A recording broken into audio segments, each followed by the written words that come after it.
Hari ini 9 Juli 2026, media massa juga ramai memberitakan terkait dengan penggeledahan Kortas Tipikor Polri yang kerjasama dengan Direktur Reserse Khusus Polda Metro melakukan penggeledahan di 12 titik. Beberapa diantaranya misalnya di sebuah restoran di Cipete, ya, lalu ada di rumah mewah di Sentul, dan di beberapa tempat yang lain termasuk di perusahaan money changer. Di dalam penggeledahan itu konon diketemukan sekian puluh kilo emas, sekian ratus miliar uang di berbagai titik itu, ya, di berangkas yang tersembunyi di dinding dan sebagainya.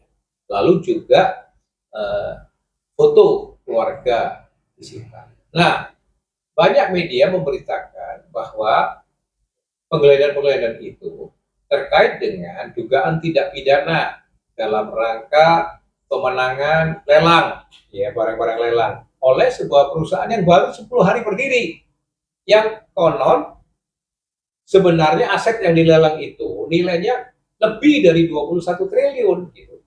Tapi hanya dibeli oleh si pemenang lelang ini, sebuah perusahaan yang baru berdiri 10 hari, itu hanya dengan 1,8 triliun.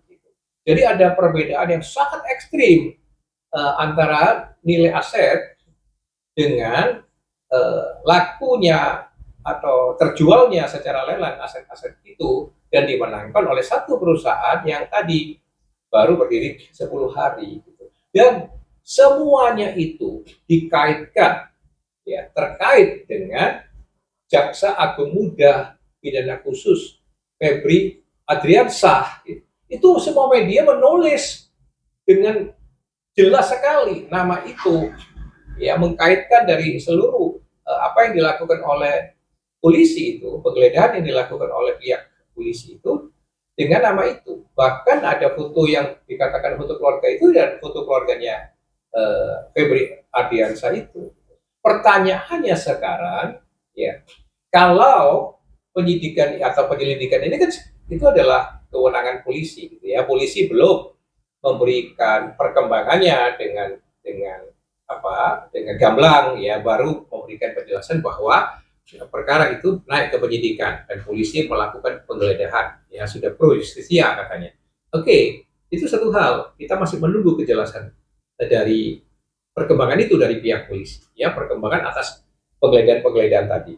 Tetapi yang menjadi soal buat saya adalah di situ dikaitkan satu nama pejabat aparat penegak hukum di kelas tinggi di kejaksaan itu, yaitu Jaksa Agung Muda Febri Ardiansah, Jaksa Agung Muda Pidana Khusus.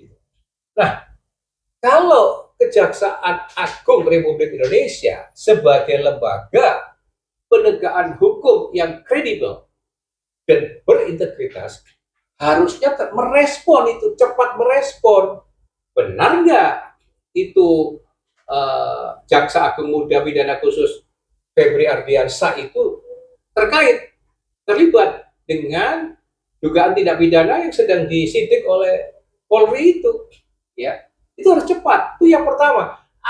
Mengapa seperti itu? Karena dugaan itu menjadi lebih relevan, menjadi kuat karena rumah Jaksa Agung Muda Pidana Khusus Febri Ardiansah itu diblokir, dijaga tentara gitu, yang di Kebayoran lama itu, ya, di Keramat Rela, dijaga polisi, dijaga tentara begitu banyak, diblok tentara. Lalu juga ada isu, ada tentara, katanya 50 tentara datangin Polda Metro mau mengambil saksi-saksi yang sedang diperiksa gitu, ya, gitu. Jadi kalau semua itu benar, pertanyaannya isu tentang dugaan tindak pidana korupsi tadi yang sedang disidik oleh pihak Kortas Tipikor Polri itu, yang menjadi relevan dikaitkan dengan nama atau sosok Febri Ardiansah. Nah, kalau semacam itu, ini kan bukan persoalan main-main, ini persoalan kredibilitas dari Kejaksaan Agung. Mestinya pihak Kejaksaan Agung itu tidak diam, sensitif atas pemberitaan itu, merespon, ya, benar tidaknya ada asas praduga tidak bersalah. Kejaksaan Agung patut ya memberikan, katakan entah perlindungan hukum entah apapun kepada Jampitsus Febri Ardiansah. Tetapi menurut hemat saya tidak boleh berlebihan. Penegakan hukum itu kan juga harus mengikuti prinsip persamaan di muka hukum. Siapa saja itu? Apakah itu kemarin kan kejaksaan juga menangkap itu jenderal-jenderal polisi yang terlibat korupsi di BGN. Kan nggak apa-apa. Itu kan juga jenderal TNI. Ditangkapin juga. Ya sama kalau ada jaksa termasuk pejabat jaksa kelas tingginya pun yang diduga melakukan perbuatan melawan hukum dalam hal ini korupsi atau suap menyuap ya atau gratifikasi atau apapun namanya, ya jangan dilindungi secara fisik dengan diblokir tentara dan sebagainya. Itu kan sama seperti mengadu domba antara polisi dan tentara. Kan tidak sehat iklim semacam ini. Dan mestinya Pak Prabowo selaku presiden menegaskan, hei Kejaksaan Agung, ya, saya memang membackup kalian dengan tentara, tapi bukan untuk kasus kriminal pribadi-pribadi dari pejabat-pejabat kejaksaan, tidak. Itu kita drop tentara untuk membackingi institusi Kejaksaan Agung dari tekanan orang-orang kuat. Kalau orang-orang kuat itu melakukan apa ya, ditangkap atau diperiksa oleh Kejaksaan Agung melakukan perlawanan, kira-kira begitu.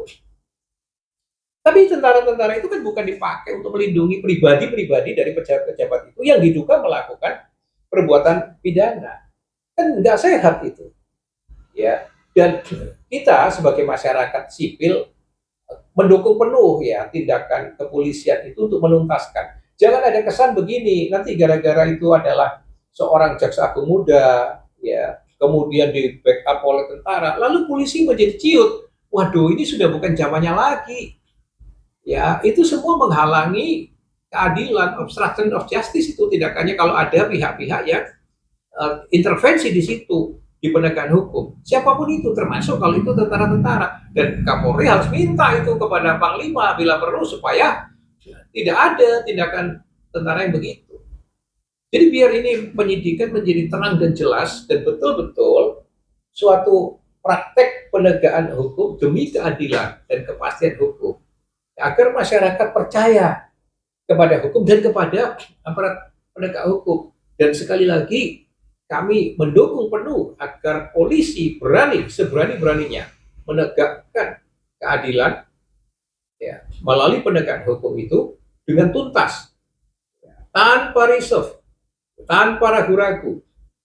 Karena apapun hukum ya hukum, itu adalah kedaulatan hukum yang harus ditegakkan. Gitu. Jangan ada nanti itu intervensi-intervensi yang salah kaprah. Saya setuju TNI membackingi Kejaksaan Agung dalam konteks tadi institusinya ketika mereka juga melakukan penegakan hukum, terutama kalau ada orang-orang kuat yang melakukan perlawanan gitu.